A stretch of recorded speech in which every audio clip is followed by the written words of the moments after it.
Western লুকে butter cream কালারের blazer পরে ধরা দিয়েছিল অভিনেত্রী অপু বিশ্বাস পাপ্পারাজের সঙ্গে।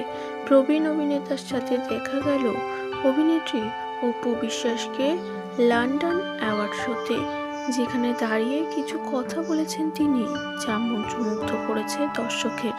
নিজের কারণেই নিজের ফিটনেস বাড়িয়েছে তিনি, কোনো সাকিবের জন্য না, বরং নিজে যথেষ্ট কেরিয়ার কনসাস, কাজে ফিরতে চায় এবং তিনি সুসংবাদ দিয়েছে আবারও লন্ডনে যাবে অভিনেত্রী অপু বিশ্বাস। কিছুদিনের মধ্যে বিদেশগামী হবেন তিনি।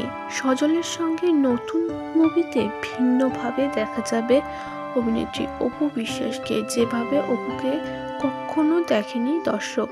একের পর এক ওপেনিংয়ে কাজ করে যাচ্ছেন তিনি, তবে অনেক দিন তাকে কোনো মুভিতে দেখেনি দর্শকেরা, তাই তো নতুন চমক দিতে চলেছে তিনি।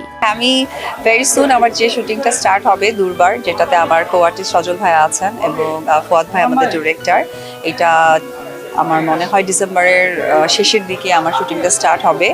গল্পটা একদমই ভিন্ন রকমের। একটি কথাই বলতে চাই যে অপু বিশ্বাসের কাজ প্রচুর দেখেছেন, অপু বিশ্বাস সম্বন্ধে দর্শকরা অনেকটা জানেন, বুঝে গেছেন, কিন্তু এইটা একটা ডিফারেন্ট অপু বিশ্বাস হবে আমি বিশ্বাস করি, কথা বলছি।